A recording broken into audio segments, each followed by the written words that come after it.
Admiral Jake stood in the command center of Earth's United Defense Headquarters in Geneva. The room buzzed with quiet activity as officers monitored communication channels from across human space.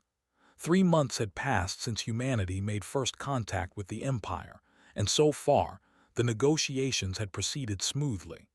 Too smoothly, Jake thought, though he kept that concern to himself. "Admiral, we're receiving a priority transmission from the diplomatic vessel," said Lieutenant Sophie Grant from her station. "They're requesting an open channel."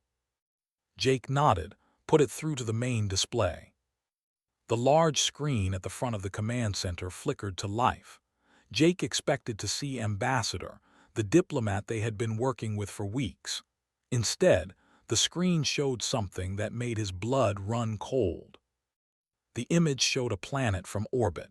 Jake recognized it immediately. 442b. The colony world that 10 billion humans now called home.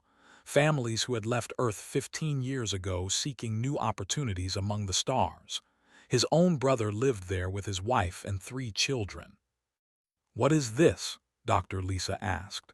She stood beside Jake, her role as Earth's chief making her essential to all alien communications. "This isn't the normal diplomatic channel." Before anyone could answer, the image changed. Massive ships appeared in orbit around the colony world. They were warships, dozens of them, their hull designs matching the specifications in Earth's database. But something was wrong. These ships weren't on a diplomatic mission. "Get me a direct line to 442b, Jake ordered. "Now." "Sir, all our communications are being blocked," Sophie replied, her fingers flying across her console. "Someone is jamming every channel we have." The screen shifted again. A figure appeared, sitting on what could only be described as a throne. The being was tall and reptilian, with dark scales and eyes that gleamed with cold intelligence. Golden armor covered its chest, and behind it stood rows of armed soldiers. "People of Earth," the being said in perfect English, its voice deep and mocking. "I am Emperor Al of the Empire. For 3 months we have watched you. We have studied your primitive technology and your weak military forces. We have listened to your pathetic requests to join the galactic community as equals." Jake felt his hands curl into fists. Around the command center, every officer had stopped what they were doing, all eyes fixed on the screen. "You are not equals," the Emperor continued. "You are animals who learned to use tools. You are insects that crawled out of your dirt ball and thought yourselves worthy of standing among true civilizations. This arrogance must be corrected." The image switched back to the orbital view of 442b. The warships began moving into position around the planet. "No," Lisa whispered beside Jake. "They wouldn't, not even them." But they would. The warships opened fire. Beams of energy lanced down from orbit, striking the surface of the colony world. Each impact created massive explosions that bloomed like flowers of death across the planet's surface. Cities vanished in seconds. Forests burned. Oceans boiled. "Get someone on the line," Jake shouted. "Any channel. I don't care if you have to use a damn flashlight. Get me through to that planet." "Sir, there's no response," Sophie said, and Jake could hear the tears in her voice. "The entire communication grid is down. They're hitting every major settlement." The bombardment continued for 20 minutes. 20 minutes that felt like 20 years. The command center fell silent except for the quiet sounds of people crying. Jake watched as the world his brother called home turned into a burning graveyard. When the bombardment finally stopped, the Emperor appeared on screen again. Behind him, Jake could see officers laughing, actually laughing. 10 billion of your kind just died," the Emperor said. "Let that number sink into your primitive brains. 10 billion lives ended because you dared to think yourselves worthy of respect." Jake's jaw clenched so hard he thought his teeth might crack. "You have 72 hours to respond to my demands," the Emperor continued. "Earth will surrender all sovereignty to the Empire. Your people will become a slave race, serving us as is proper for inferior beings. Your military will disarm. Your governments will disband. You will accept your place beneath us." The Emperor leaned forward, his scaled face filling the screen. "If you refuse, 3 more of your colony worlds will burn, then 3 more, then 3 more. We will continue until either you submit or every human in the galaxy is dead. The choice is yours, but choose wisely. Your species hangs by a thread and I hold the scissors." The transmission ended. The screen went black. For a long moment, nobody spoke. The silence in the command center felt heavy enough to crush them all. Ambassador Kate burst through the doors, her face pale. "Tell me that wasn't real. Tell me it was some kind of sick joke or a technical error." "It was real," Lisa said quietly. "All of it." Kate sank into a chair, her hands shaking. 10 billion people, gone just like that. How can anyone be that cruel? Jake forced himself to move, to think, to be the leader these people needed. "Sophie, get me the Secretary General. Lisa, I need you to verify that transmission came from actual sources, not some elaborate fake. Kate, start contacting the other nations. Everyone needs to know what happened." "What are we going to do, sir?" asked Captain, Earth's chief intelligence officer, who had been standing quietly in the corner of the room. "Their fleet is massive. Our projections show they have at least 5,000 warships. We have maybe 200 ships that could fight in space, and most of those are converted civilian vessels." Jake looked at the blank screen where 10 billion people had just been murdered.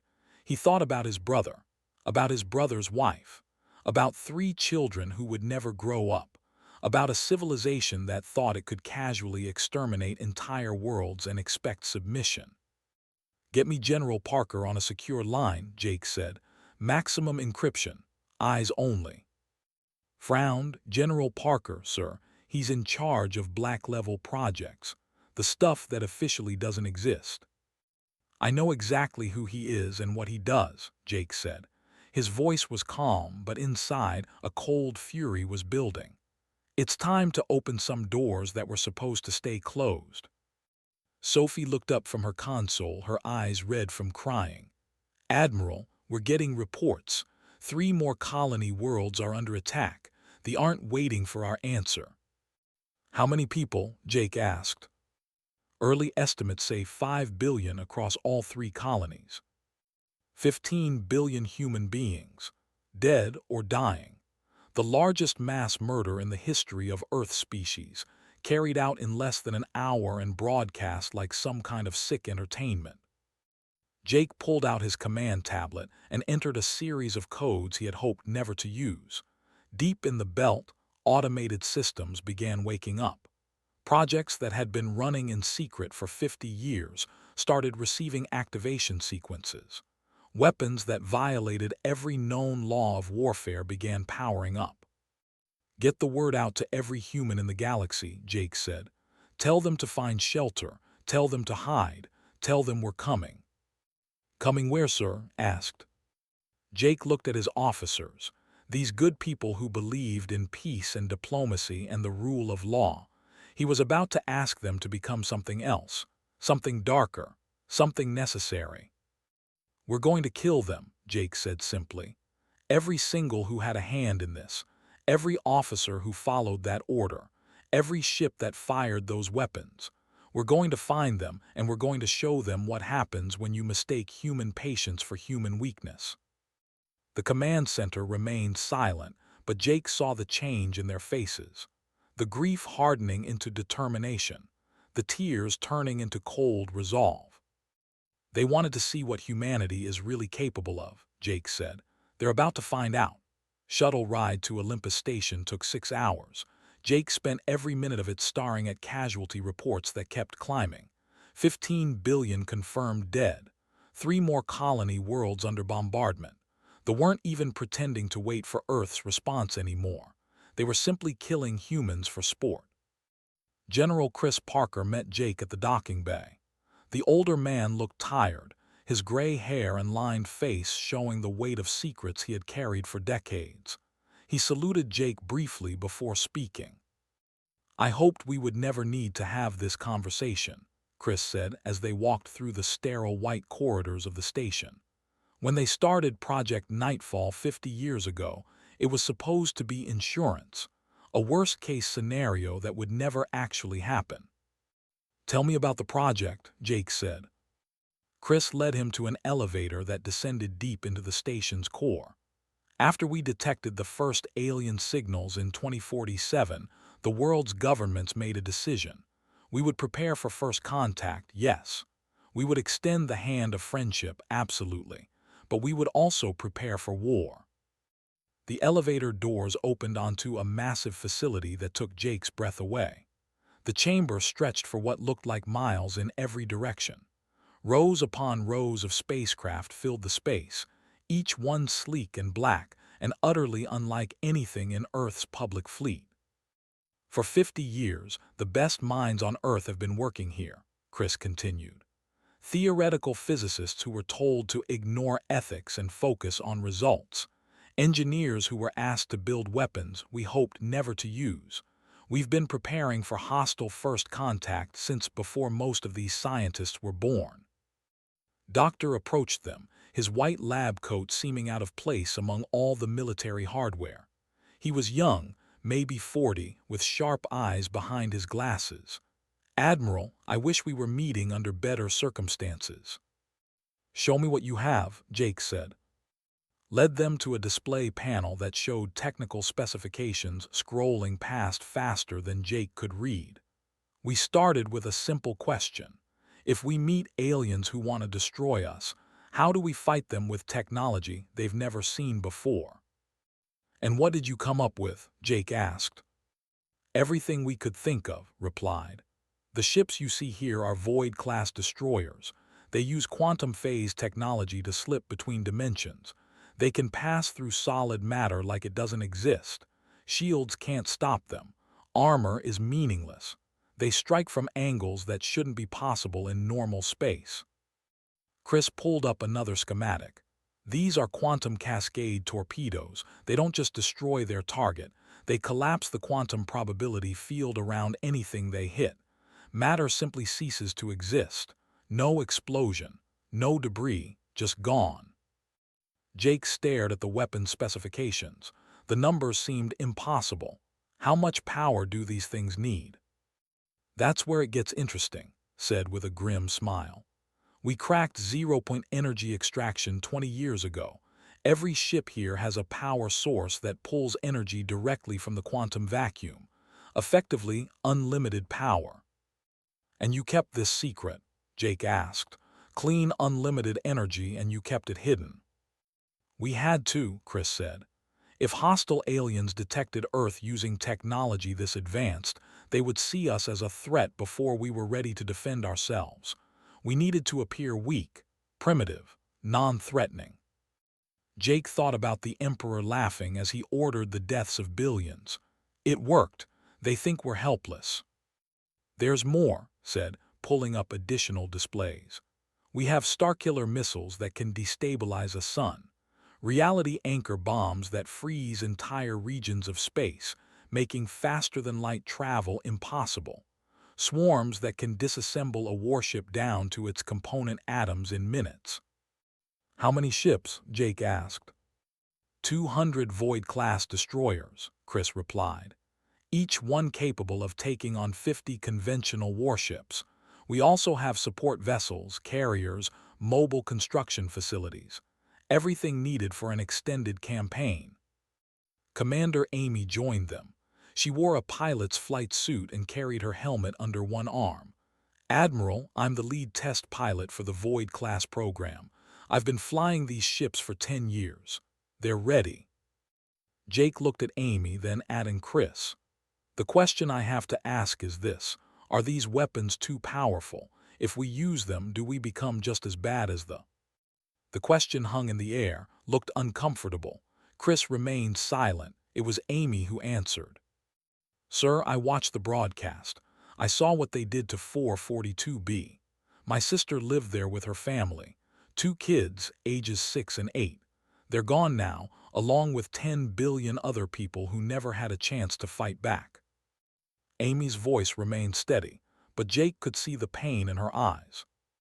"These weapons are terrible," Amy continued. "They violate every rule of warfare we've ever written, but they aren't playing by any rules. They're committing genocide and broadcasting it like entertainment.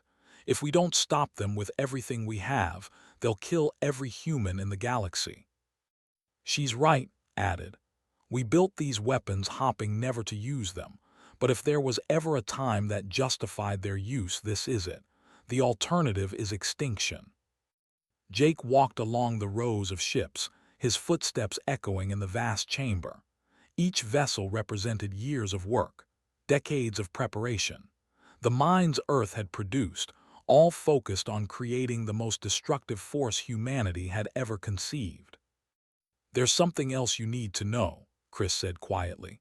"Intelligence reports came in while you were traveling here. 3 more colonies are under attack. The death toll is now at 20 billion and climbing." Jake stopped walking. 20 billion. The number was so large it almost lost meaning. But each one had been a person. Someone's child or parent or friend or lover. Each one had dreams and fears and lives they would never get to live. "They aren't negotiating," Chris continued. "They're exterminating. At this rate, every human colony in the galaxy will be dead within a week. Earth itself will be next." Jake turned back to face them. "If we launch this fleet, there's no going back. We'll be using weapons that could destroy entire star systems. We'll be killing people, probably including civilians who had nothing to do with this." "We've thought about that," said. "Every weapon system has been designed with precision in mind. The quantum torpedoes can target individual ships. The void destroyers can phase through civilian areas to hit military targets. We can fight this war without becoming mass murderers ourselves." "But we'll still be killers," Jake said. "Yes," Amy replied, "but we'll be killing those who chose to commit genocide. There's a difference between murder and justice." Jake looked at the fleet again. 200 ships, weapons beyond anything the galaxy had ever seen, the power to destroy the Empire completely. The question was whether using that power would save humanity's soul or damn it. His command tablet buzzed. Another update from Earth. Another colony world under bombardment. 22 billion dead now. "How long to get this fleet ready for combat?" Jake asked. "The ships are ready now," Amy said. "We've been on standby since the first broadcast. Just give the word and we can launch within the hour." "Crew status?" "All volunteer," Chris said. "Every person on this station watched that broadcast. Every one of them knows someone who died. They're ready to fight." Jake pulled up a tactical display showing space. 47 star systems under their control. Hundreds of worlds. Thousands of installations. An empire built on conquest and cruelty. "We're not going to match their cruelty," Jake said finally. "We use precision strikes. Military targets only. We don't touch civilians. We don't destroy planets. We're going to dismantle their military and bring their leadership to justice for war crimes." "And if they hide behind civilian populations?" asked. "Then we phase through the civilians and hit the military targets anyway," Jake said. "That's what these ships were designed for. Surgical precision even in impossible situations." Chris nodded slowly. "It's a good plan, better than they deserve, but what about the Emperor? He's the one who ordered all this." "The Emperor," Jake said coldly, "is going to face trial for genocide. He's going to answer for every single life he took. And if his own people want to execute him after that trial, we won't stop them." "When do we launch?" Amy asked. Jake looked at the fleet one more time. Beautiful machines built for terrible purpose. The culmination of humanity's fear and genius. The answer to a threat they had always known might come. "We launch now," Jake said. "Send recall orders to every military vessel in Earth's system. I want every ship we have ready to move. Alert all colony worlds to go to maximum defensive posture, and get me a secure line to the other Earth governments. They need to know what we're about to do." Yes, sir, Chris said, saluting. As the others moved to carry out his orders, Jake stood alone among the ships. 22 billion people dead. An empire that thought humanity would roll over and submit. An enemy that had made the fatal mistake of confusing patience with weakness. You wanted to see what we're capable of, Jake whispered to the absent emperor. You're about to get your wish. The ships began powering up around him, their quantum cores humming with barely contained energy. Earth's hidden fleet was waking up, and it was hungry for justice. Captain gripped the armrests of his command chair as the EDS Vengeance prepared for its first combat jump. Around him, his crew worked with focused intensity. They had trained for this moment for years, but training and reality were different things. All ships reporting ready, sir, said Lieutenant Daniel Foster from the tactical station. Fleet Admiral signals we are go for jump on your mark. Took a deep breath. He could see the rest of Earth's hidden fleet. 200 Void-class destroyers hanging in space like black daggers, each one crewed by people who had lost someone to each one carrying enough firepower to crack a planet. Helm engage quantum jump drive, ordered. Destination Nexus system, all ships follow our lead. The universe twisted. Reality folded in on itself. Felt a moment of disorientation as the ship slipped between dimensions, traveling through space that wasn't quite space. Then they were through. The Nexus system materialized around them. And what a system it was. Dozens of orbital stations, hundreds of ships, the administrative heart of the Empire, completely unprepared for what had just arrived. Tactical, give me a count, said, his voice calm despite his racing heart. I'm reading 347 warships, Daniel reported. Multiple station defenses. They're scrambling to respond, but their sensors are confused. I don't think they know what we are yet. On the main display, could see the fleet beginning to move. Massive battleships that dwarfed Earth's destroyers. Carriers launching fighter craft. Defense platforms powering up their weapons. It was an impressive sight. It would have been terrifying if didn't know what his ships could do. Admiral's voice came through the comm system, broadcasting to every Earthship. This is Admiral to all vessels. Today we answer for 22 billion murdered souls. We are not here for conquest. We are not here for glory. We are here for justice. Military targets only. Precision strikes. Show them what humanity is really capable of. Receiving targeting data from Fleet Command, Daniel said. Priority targets marked. We're assigned to their battleship Group Delta.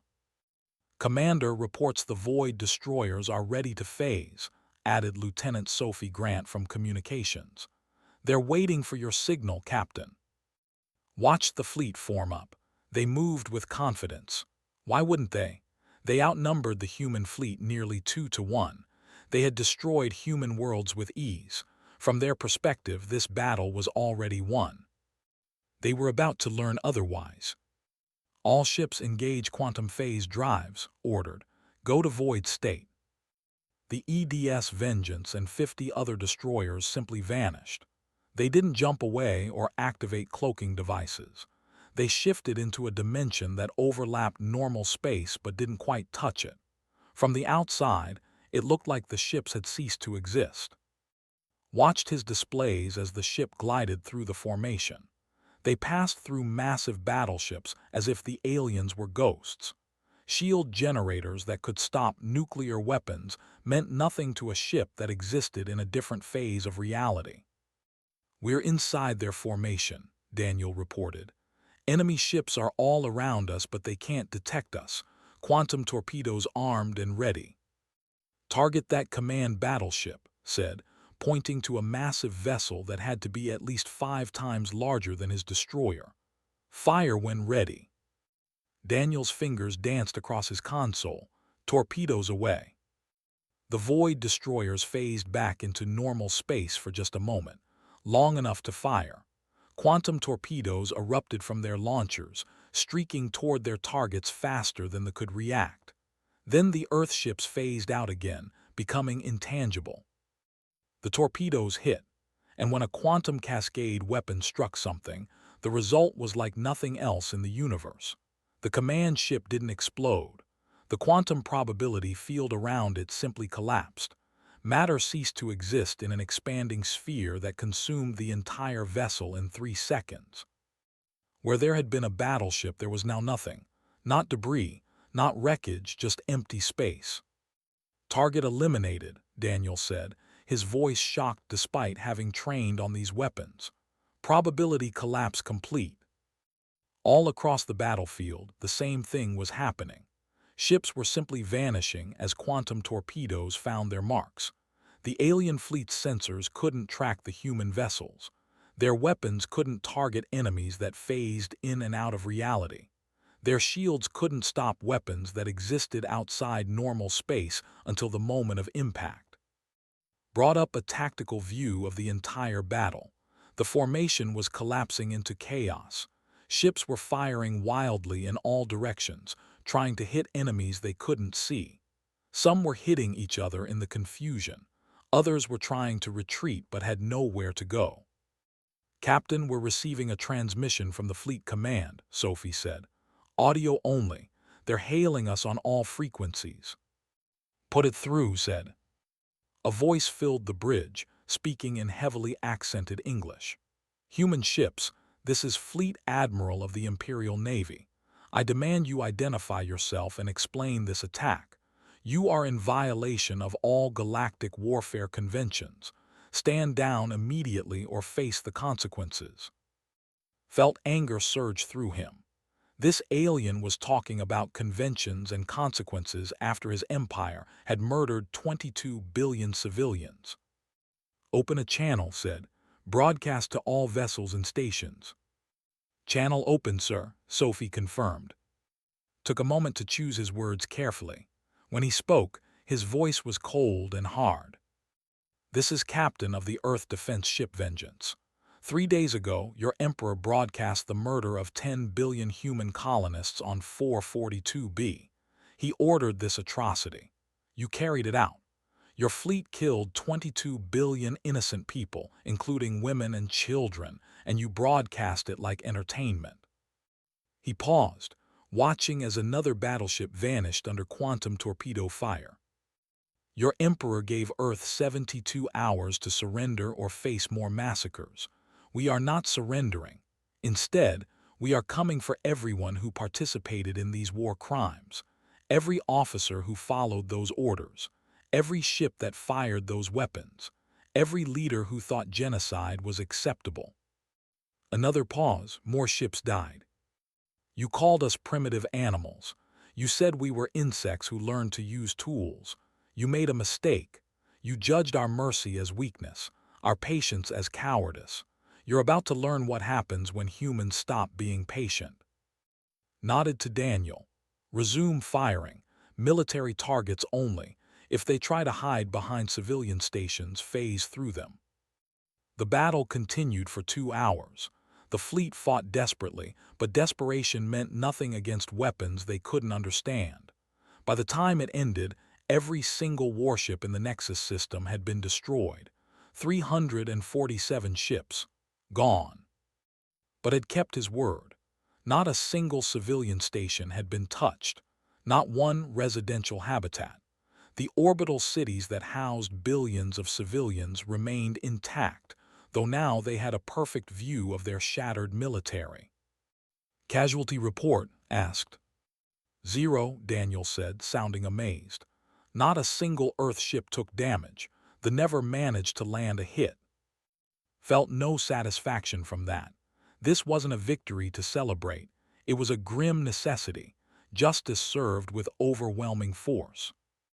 "Captain, we're receiving another transmission," Sophie said. "It's Admiral again. His flagship is dead in space. He's on emergency power."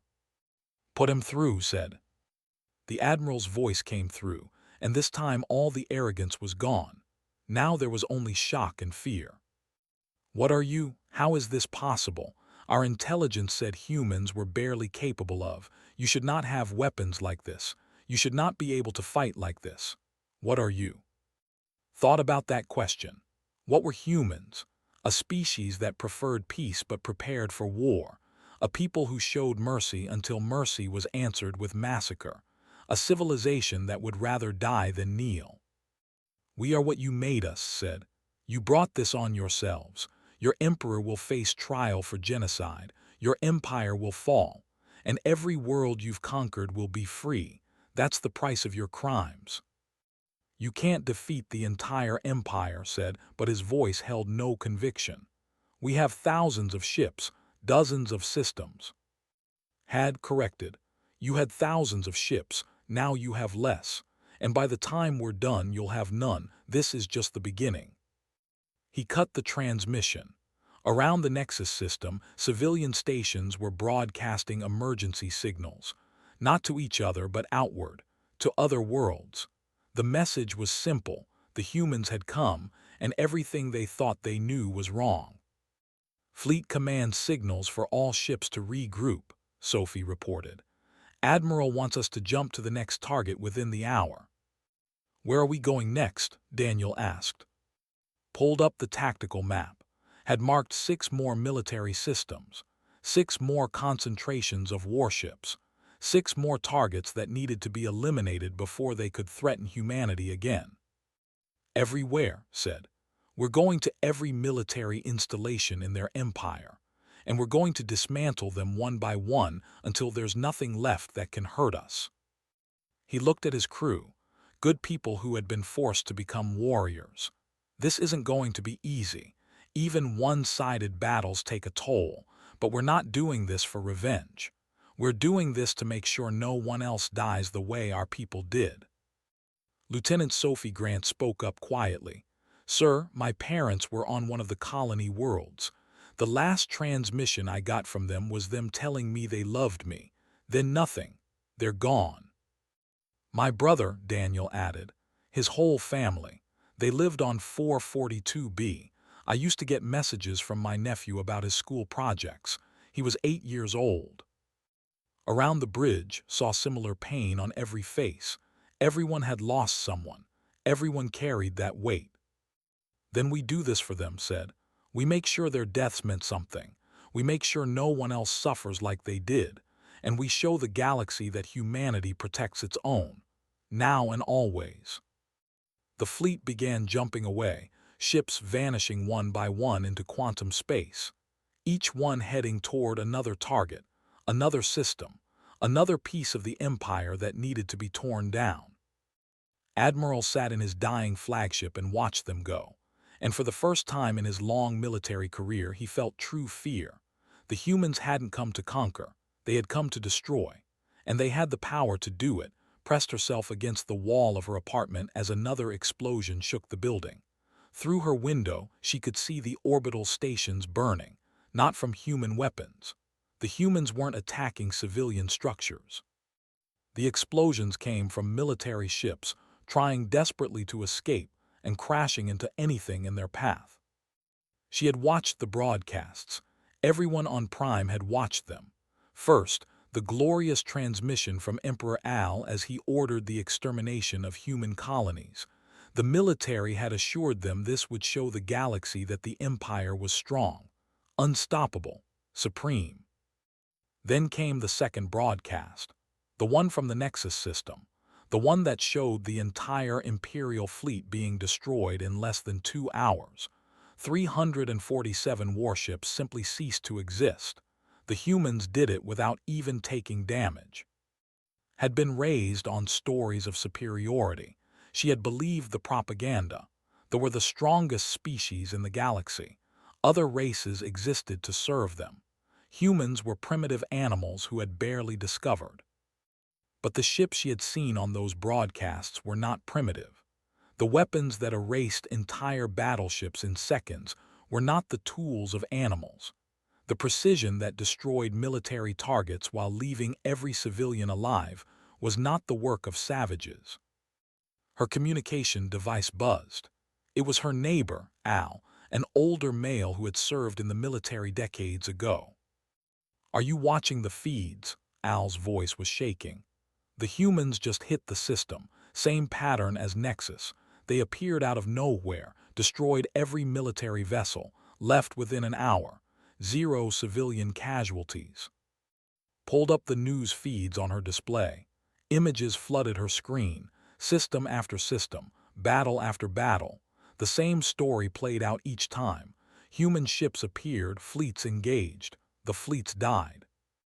"How many systems have they hit now?" she asked. 15 in the past week, Al replied. "And they're getting faster. Each battle is shorter than the last. It's like they're learning our tactics in real time and adapting." Switched to the military channels. Normally those were classified, but in the chaos, security protocols had broken down. She could hear commanders arguing with each other. Some wanted to mass all remaining ships for a single decisive battle. Others wanted to scatter and hide. None of them sounded confident. "We were lied to," said quietly, "about everything. The humans weren't primitive. They were hiding, waiting to see if we would be peaceful or hostile.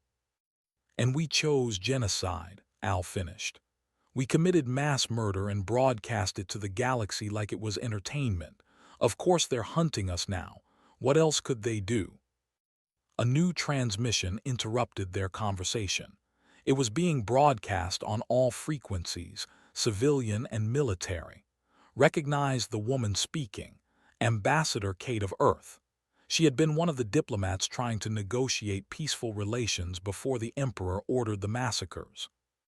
"People of the Empire," Kate said imperfectly accented. "My name is Kate. 3 weeks ago, your Emperor murdered 22 billion of my people. He did this to force our surrender. He did this to prove superiority. He failed on both counts." The image behind Kate changed to show a tactical map of space. 15 systems were marked in red. "In the past week, Earth's military has destroyed every warship in 15 of your systems. We have done this with 0 civilian casualties. We could have destroyed your worlds. We could have done to you what you did to us. We chose not to." Felt her chest tighten. The human was right. They could have killed everyone. Instead, they killed only military targets. "Your empire was built on conquest and cruelty," Kate continued. "For centuries, you have subjugated other species. You have taken what you wanted and destroyed anyone who resisted. You told yourselves this was strength. You were wrong. True strength is choosing mercy when you have the power to destroy." The tactical map expanded, showing more systems, more targets. "Earth will continue to dismantle your military capability until you can no longer threaten anyone. We will free every world you have conquered. We will bring your leadership to trial for war crimes. But we will not become like you. We will not murder civilians. We will not destroy planets. We will show you what justice looks like." The transmission ended. Sat in silence, processing what she had heard. Around her apartment building, she could hear others talking, arguing. Some still clung to the old propaganda. Others were beginning to question everything they had been taught. Her communication device buzzed again. This time it was a system-wide alert. The humans were broadcasting something new. Pulled it up and felt her world crack apart even more. It was a recording, one that had been classified at the highest levels of government. It showed Emperor Al and his advisors in a private meeting. They were discussing the human massacres, and they were laughing. "Did you see their faces when the first colony burned?" One advisor said, still chuckling. "Pathetic creatures. They actually thought we wanted peaceful coexistence."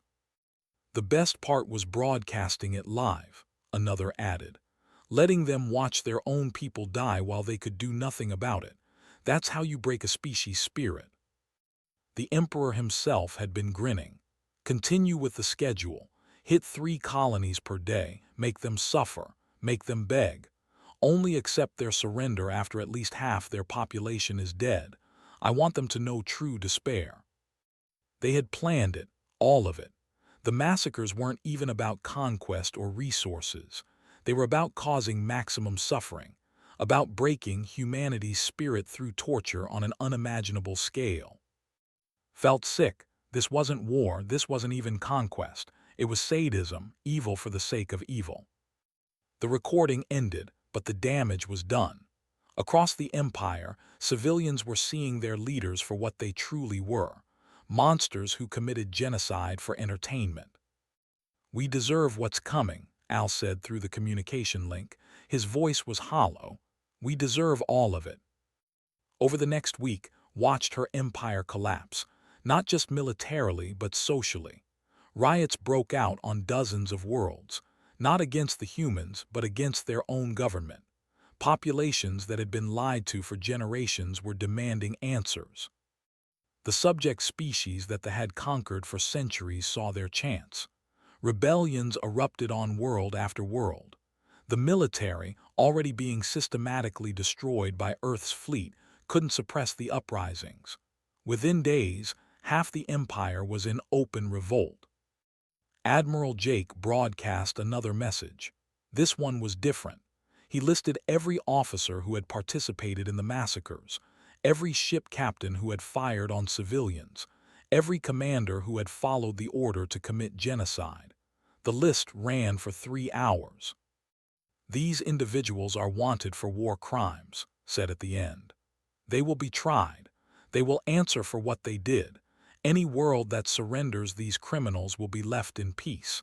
Any world that shelters them will face continued military action until they comply." The response was immediate. Colonies began surrendering the wanted officers. Some were handed over by their own crews, who wanted no part of the coming punishment. Others were captured by local populations who saw a chance to distance themselves from the atrocities. Watched as her own system's military commander was arrested by his subordinates and transported to human custody. The officer had been present at the 442B massacre. His subordinates had decided they would rather face human justice than die defending a war criminal. More transmissions came from Earth. These showed something had never seen before: humans working with freed alien species, species that had conquered and brutalized for generations. They weren't being forced to help humanity. They were volunteering. A small furry species called the Scent a message to Earth thanking them for liberation. A crystalline race known as the offered to help rebuild human colonies. Dozens of species that had lived in fear of the Empire were now openly supporting Earth. "This is what we could have had," Al said when shared the transmissions with him. "If we had been honest, if we had been kind, we could have been part of a galactic community built on cooperation. Instead, we chose to be tyrants, and now we're paying the price." The Emperor made one final broadcast. He stood in his throne room, surrounded by what remained of his honor guard. He looked older now, his scales dulled, his eyes showing fear he could no longer hide. "The Empire will never surrender," he declared. "We will fight to the last ship, to the last soldier. The humans may have won battles, but they cannot defeat the will of the people." But his words rang hollow. The people had already rejected him. Colonies were declaring independence. Military units were refusing orders. The Empire was fracturing from within. Received news that human ships were en route to Prime, the seat of imperial power.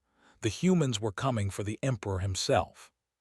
She looked out her window at the orbital stations, at the once mighty fleet that was now just debris and fleeing ships, at an empire that had stood for 1,000 years and collapsed in 2 weeks. "What happens now?" she asked Al.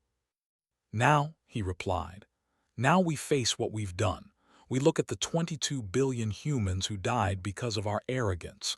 We look at the billions more our empire has killed and enslaved over the centuries, and we try to be better.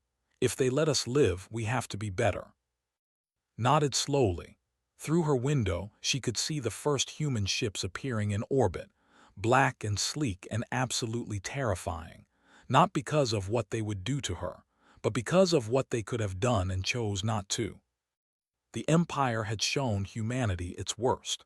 Humanity was responding by showing what they could have been if they had chosen differently, and that was a lesson more devastating than any weapon. Ambassador Kate broadcast one more message to Prime. "We are here for your Emperor and the war criminals who served him. Surrender them peacefully and no one else needs to die. The choice is yours.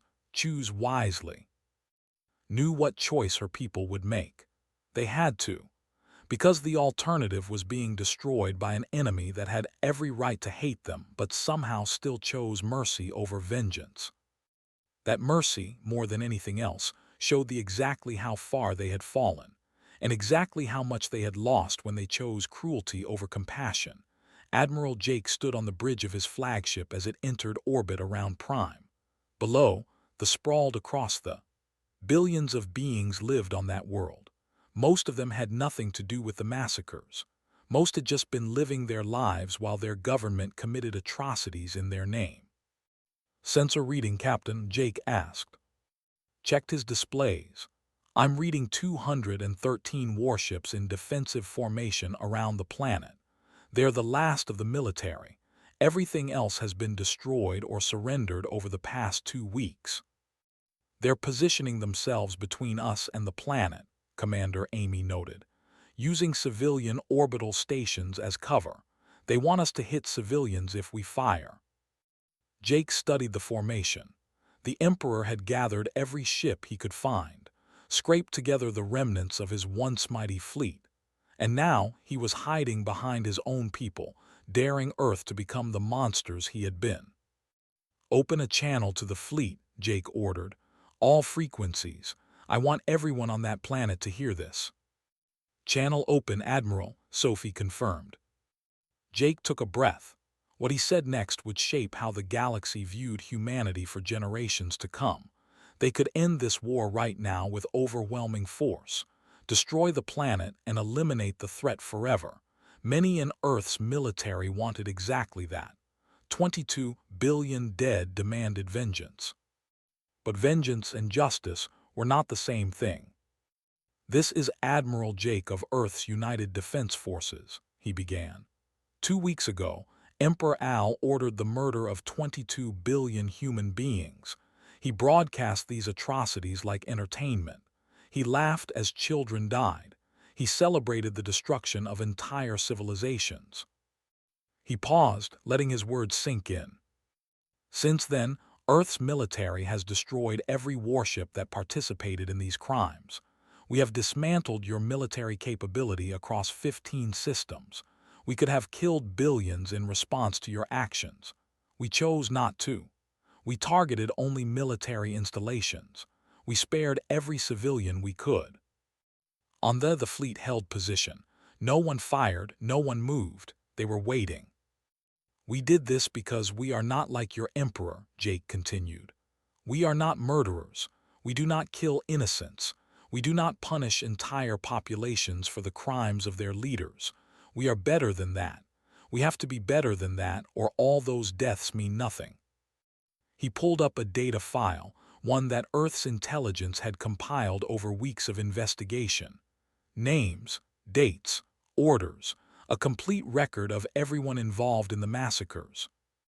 We are broadcasting a complete list of war criminals wanted by Earth, Jake said. Every officer who fired on civilians, every commander who followed illegal orders, every leader who planned and executed genocide. These individuals will face trial. They will answer for their crimes.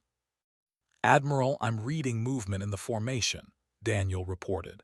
Some ships are breaking away from the main fleet. Jake watched as dozens of vessels moved out of formation. They weren't attacking. They were surrendering. Entire crews refusing to die for an emperor who had brought ruin to their empire. We're receiving a transmission from one of the breaking ships, Sophie said. The captain says they want no part of defending war criminals. They're requesting permission to land on the planet and return to their families. Grant it, Jake said. All ships that stand down will be allowed to leave peacefully. More ships broke formation. Then more. Within minutes, half the defensive fleet had abandoned their positions. They had seen what Earth's weapons could do. They knew this battle was already lost. And unlike their emperor, they weren't willing to die for nothing. The remaining fleet is repositioning, Amy noted. They're forming up around a single massive vessel. That has to be the Emperor's flagship. Jake studied the ship. It was larger than anything else in the system, covered in golden armor and bristling with weapons, a monument to arrogance. "How many ships still defending?" Jake asked. 87, Daniel replied. "All loyal to the Emperor. These are his personal guard. They won't surrender." "Then we do this carefully," Jake said. He pulled up tactical displays and began marking targets. "Amy, take your squadron of void destroyers. Phase through the civilian stations and hit the military vessels from inside their formation. Precision strikes only. If there's even a chance of civilian casualties, abort and reposition." "Understood," Amy replied. "We'll make every shot count." Jake opened another channel, this one directed at the Emperor's flagship. "Emperor Al, you have one chance to surrender peacefully. Face trial for your crimes. Let this end without more death." The response came quickly. The Emperor's face filled the screen, and he was still wearing that arrogant sneer despite everything. "I am Emperor of the ruler of 47 systems, supreme commander of fleets that have conquered hundreds of worlds. I do not surrender to animals. I do not bow to inferiors. You may have destroyed my fleet, but you will never break my will." "Your empire is gone," Jake said flatly. "Your colonies have rebelled. Your subjects have turned against you. You have nothing left but pride and the blood of billions on your hands." "Then I will die with my pride intact," the Emperor shot back. "Come, humans, show me this strength you claim to possess. Prove you are more than lucky savages with stolen technology." Jake cut the transmission. There was no reasoning with madness. The Emperor would rather die than admit he was wrong. Fine. Jake would grant him that wish. "All ships engage," Jake ordered. "Military targets only. Avoid all civilian structures. Show them how real warriors fight." The void destroyers phased out of normal space and slipped through the defensive formation like ghosts. They appeared inside the Emperor's protective screen, weapons already firing. Quantum torpedoes streaked toward their targets with perfect precision. The ships tried to fight back. They fired everything they had. Energy weapons, missiles, kinetic rounds. None of it mattered. The human ships phased through incoming fire, struck their targets, and vanished before they could track them. One by one, the Emperor's guard ships ceased to exist. Not exploding, just gone, erased by weapons that operated on principles they couldn't comprehend. Jake watched the battle with no satisfaction. This wasn't a victory to celebrate. It was a necessary action against people who had chosen the path of monsters. Every ship destroyed represented lives lost. Even if those lives belonged to war criminals, they were still lives. The battle lasted 30 minutes. When it ended, only the Emperor's flagship remained. It hung in space, shields flickering, engines dying. Inside, Al sat alone on his throne. His guards had fled. His officers had abandoned him. He was alone with the consequences of his choices. "Admiral, we're receiving multiple transmissions from the surface," Sophie said. "The civilian government is broadcasting. They're demanding we stand down and let them handle the Emperor." "Put them through," Jake said. A new face appeared on screen, an older female with tired eyes and a bearing that suggested authority. "Admiral, I am Speaker in of the Council. Our Emperor is a war criminal and a mass murderer. We have seen the evidence. We know what he did. Let us bring him to justice. Let our people face what we have done." Jake considered this. Earth could take the Emperor into custody. They could try him in human courts, but maybe that wasn't the right answer. Maybe the people needed to face their own monster. "Under one condition," Jake said. "The trial is public, full transparency. Every species in the galaxy can watch. And if he's found guilty, the sentence is death. No mercy for someone who showed no mercy to others." "Agreed," In said without hesitation. "We will hold the trial here on Prime, so all our people can see what happens to those who commit such evil." Jake nodded. "You have 24 hours to take him into custody. If he's not in chains by then, we'll come get him ourselves." The transmission ended. Jake watched as shuttles launched from the surface, heading for the Emperor's dying flagship.